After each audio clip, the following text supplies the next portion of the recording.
আমার একটা আবদার মনে রাখবেন, আপনার মা বাবা যদি আপনার টাকা দিয়ে ওনাদের পেট চলে, যেটা আমাদের সমাজে বলে আর কি, আপনি চালান আপনি খাওয়ান, এমন যদি হয় এই কথা কখনো চিন্তায় আনবেন না আমি আমার মারে খাওয়াই, এই কথা চিন্তায় আনবেন না আমি আমার বাবাকে খাওয়াই, বরং ওনাদের উসিলায় আল্লাহ আপনাকে কামানোর তৌফিক দান করেছে।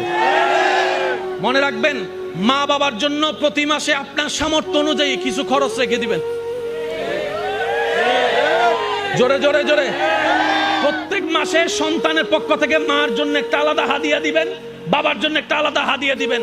ওনাদের যেন চাইতে না হয়, বুক ফুলায় কাজ করেন। মার জন্য দেন, বাবার জন্য দেন। ঘরে বউ থাকলে বউকে বলেন, ও বউ, তোমার মা বাবা রেখে আসছো, আরেক মা বাবা এখানে আছে, আমি আমার জন্মদাতা মা বাবারও খেয়াল রাখবো।